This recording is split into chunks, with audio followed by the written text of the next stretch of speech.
Welcome to the Scale the Chaos podcast, where we talk all things contributing to your organization's chaos and dysfunction.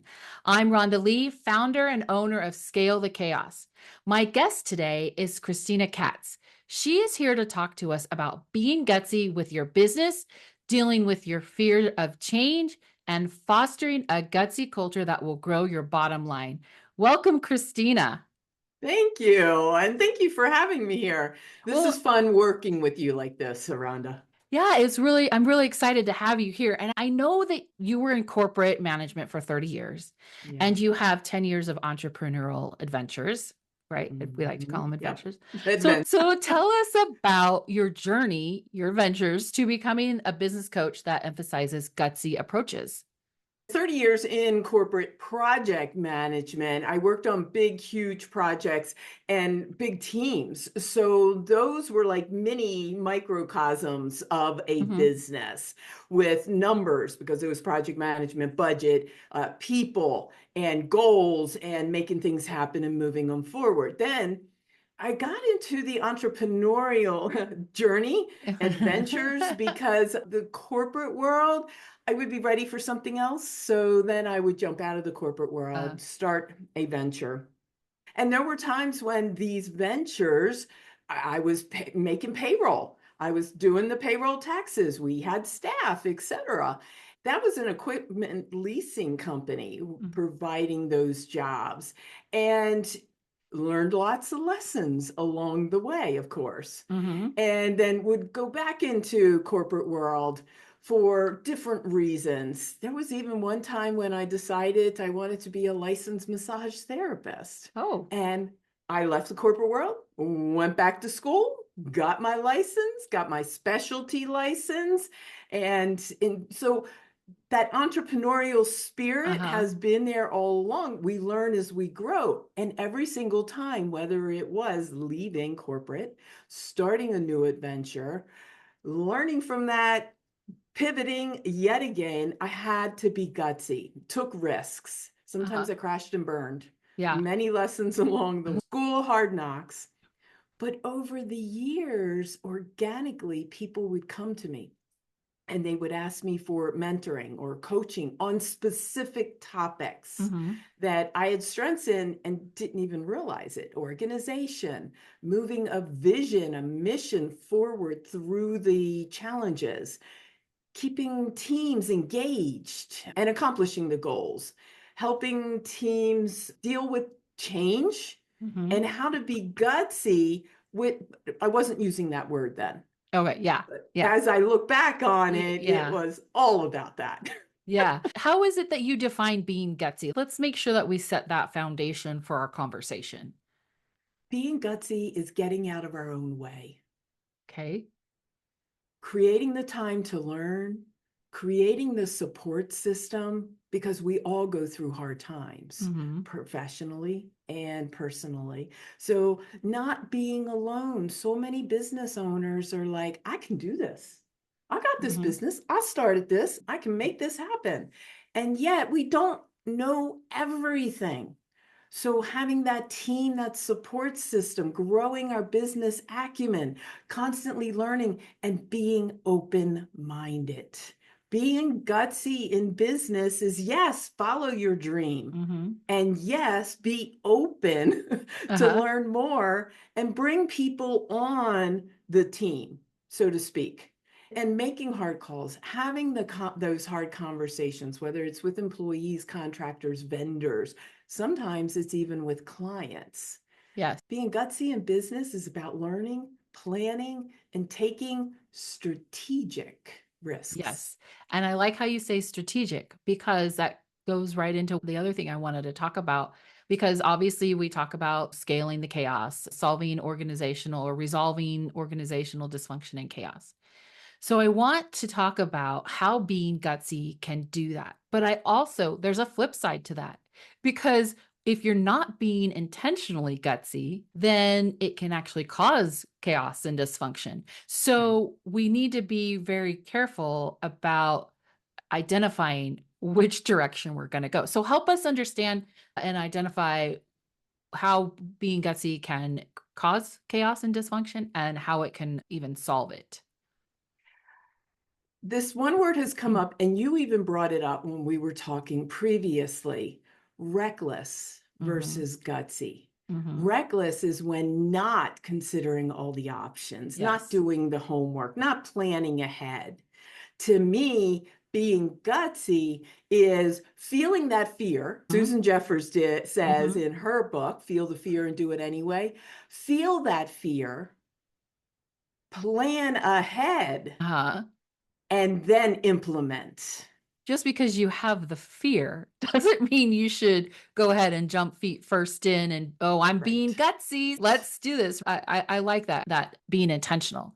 So how is it that being gutsy can help us resolve this dysfunction or chaos? Being gutsy, resolve the dysfunction, the chaos, comes back to being open minded, Mhm. including others, because we don't know everything. Mhm. So if we include our employees, we include contractors, vendors, depending upon the situation. But if there's something that's not working, go to others to get their input, get their Yes. feedback. And I love the retrospective formula. It's something I learned 25 years ago Mhm. in the software industry that goes along with revisiting the past Mhm. to improve the future. Yes. And you can Yes. do that just with a couple of questions for people. And I have Mhm. incorporated this into my coaching as well as my trainings because it's so Yes. powerful. And those three questions, actually four, but the Okay. three are questions. The first one is, what is going well? Mhm. Okay, then Yep. allow that conversation to Yes. happen. It also helps to build the relationship Yeah. too and Yeah. trust. The second question is, what is not working so well? Yep. What are the challenges? And allow people to put that out on the table and being gracious to receive it because in Yes. their world, that's a challenge. Even if Mhm. the business owner doesn't see it as a challenge, they do. We need to respect that Mhm. and at least be open minded to listen. Third question, what could we do differently in the future? Because we don't have all the answers as business owners. Mhm. Others who may be closer to the problem, the Yes. challenge, they may have some great ideas. And for those business owners that don't listen, they're closed minded, they're never going to hear it. Whereas if Yes. they're open minded, then they'll hear it. So those are the three questions. Okay. The fourth component is coming up with, what are we going to do differently? Yeah. What What is the let action? the action plan. Prioritize. Yeah. Yes, the action plan. And I've also noticed with organizations that I worked for, acknowledging that there is a problem is the biggest gutsy move of all. And I even talk about in my presentation about at a point in my life where I had buried my head in the sand, hoping that either telling myself that it wasn't really that bad or hoping things would get better on their own. And I see a lot of business leaders doing the same thing in their business. They don't want to pull their head out of the sand. They think that, oh, if I don't do anything about it today, maybe things aren't going to blow up tomorrow. Eventually, it's going to catch up with them. Hmm. And then the sooner they pull their head out of the sand and acknowledge Yeah. and face it, the better, not only the better, but the sooner they can fix the problem and move on. And here's a question I like to ask when someone's complaining about something, they're Hmm. talking about it, and then next month they're talking about the same thing, Yeah. and then next month the same thing. Uh The huh. question I say is, what have you done Uh about huh. it? Uh huh. Sometimes they have, Yeah. and sometimes they haven't. Yeah. How's that working for you? Which That's usually is it's not clearly it's working. not. Even if you're doing something different, it's still clearly not working, right? It's But at least still they're not trying. Acknowledge that at least they're trying something, right? Because it's not going to always fix itself on the first or second try, right? true. However, if they keep Yes, if they doing keep. it, Absolutely. and maybe it's simply because they're keep trying new things from within their bubble. Sometimes Yes. we have to They need get new out of the ideas. bubble, Yeah, right? to New get new ideas. ideas. Yeah. Absolutely.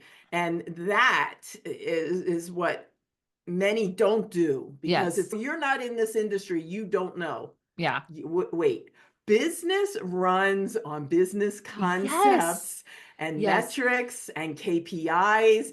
They might have different words Yep. in different industries, but there are still metrics and bottom Yes. line that goes across That are everything. transferable across all Yes. industries. Yeah, And you can and learn I've from other yeah. industries. Yeah, because so there's an industry that my husband works in, and they are very resistant to outsiders.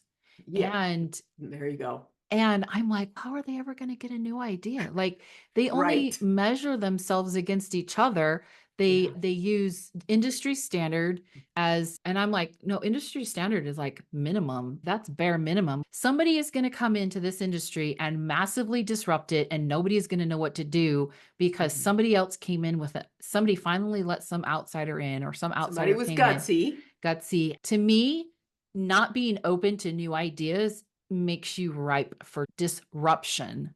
It definitely makes you a sitting duck for anybody to Mm. very easily come in and disrupt your industry, and who Yes. knows what happens to you. And here's a quick example of that. Do you remember Circuit City Yes. and Best Buy? Weren't they Uh-huh. the two competitors? Yeah. What Yeah. happened to Circuit City? Oh, yeah. When I talk about in my disruption presentation, I talk about Netflix and Blockbuster. Next, Okay. Netflix came into Blockbuster and they Yep. laughed him out the door. Who's laughing Right. now? Now, And because it went against industry standards, so they were right. so convinced that this wasn't going to have any impact on them. And that was the worst thing that they could have done. It's the gutsy people who disrupt the industries Yes, for sure. Yeah. Because absolutely. they're blazing a trail that has never been Mhm. blazed before, right? Mhm. So Absolutely. so let's talk about how can leaders cultivate a culture that encourages a gutsy approach? Fostering that culture, communication, Yep. and that open-mindedness right there. Those are baseline. And understanding that people are real, Yeah. people are people. It's Mhm. not all about the tasks, it's not Yes. all about the metrics. Yes, it's included. Yes. It's not all about those. We have to acknowledge people for who they are Uh-huh. and their strengths. And the pandemic did help us to recognize that people do the job. Yeah. And if people aren't happy, they're not going to do the job. And that was partly why we have so much disengagement right Yeah. now. People recognize they just weren't happy in their job or they weren't happy with the people that they Mhm. had to deal with. Yeah. And so being real. And the other thing is, and in my trainings, in my coaching, I really focus on strengths. Mhm. Do you know your people's strengths? You Mhm. hired them years ago Yeah. based on what you needed then, Mhm. Have you developed them? Have you developed right? any of their strengths? Do you Yeah. even know them? And Yeah. StrengthsFinders is an excellent resource, and it's an assessment Uh-huh. that people can take and then share what the report is about their strengths. And I got to tell you, when I did it, I was like, oh my gosh, no wonder I did this and Oh, this and yeah. this and this, because Yeah. it was like right Even there, you right. didn't know your own. Yeah. No, Yeah. no. And it the size, how I Uh-huh. got where I am now, Yeah. because my background is not linear. Yeah. I did not grow up to want to be a doctor and then go to medical school and residency and be a doctor. Yep. No, my resume is spaghetti. Yeah. But now I recognize why. It was Mhm. just me needing to be able to do things, do Yeah. different things, learn Yeah. more, try more. Yeah. And the strengths can really help. So that's Yeah. one thing that when business owners, when they invest Uh, in their people, invest back. oh, absolutely. Yeah. And that can help minimize some of the chaos as well, Mhm. because if they feel more loyalty, more dedication, if they've learned about themselves and they've been able to tangibly grow Mhm. while under your tutelage as a Yeah. business owner, Mm. while working for you, that they will be more dedicated, more loyal, Yeah. and if been building the relationship along the way of trust and Uh-huh. respect, then they're more likely to bring up issues. Yes. And hey, we've got this SOP, the standard operating Mhm. procedure. We put it together 5 years ago. It was great then, but Yikes. we've got this new whippersnapper coming in, and she's got ideas. Not necessarily great, Yeah. because at first We don't know, change can be right? hard. And you know what? I think we should give it a shot. There's more technology Yeah. now. Oh, There's yeah. brilliant people are all around us. And if we don't know what their strengths are, well, we may never know the brilliance they bring. So Yeah. fostering that Yeah. culture of being gutsy is being open, building relationships, growing our people. Because as the people grow and they feel comfortable with those Mhm. conversations, they're going to help make the processes more streamlined, Yep. effective, which all of that is, because that's your specialty. Yep. That affects the bottom line and Absolutely. increases profit. Some of the things that I love to implement with my teams is no idea is a bad idea. And I've even at times been, so throw me every idea, but even gone as far as saying, give me your worst ideas. Try to think of the worst thing that, you think is so absurd, and you would be Yes, amazed at the brilliant ideas that actually came come about. along. Maybe we didn't take them exactly how they were presented, Right. but it sparked another great Yes. idea. Ooh, two Or crazy two, ideas that yes. come together and create something completely new and disruptive. Yes, and it was funny because at first, it was interesting, like, that's not bad. It's like, "You're failing at the game because you're giving me too many good ideas." No, we really need I really want bad ideas. Yes. And so it also puts their guard down a little bit. They don't have to be perfect, that kind of thing, and that also fosters that culture where they're not afraid to try and Yes, have an not idea afraid and of contribute. failure. Yeah, exactly. Thank you so much for joining us today, Christina. This has been a lot of fun. You can find Christina on LinkedIn, Chrystina Katz with a Y and Katz with a K and a Z, but you'll find her correct spelling below in the podcast description, or feel free to connect with her on her website at ChrystinaKatz.com. And for more information on how you can scale the chaos, head on over to my website, www.scalethechaos.com. You can also find more of our podcasts on scalethechaos.com/podcasts. I'm Rhonda Lea. We'll chat more next time.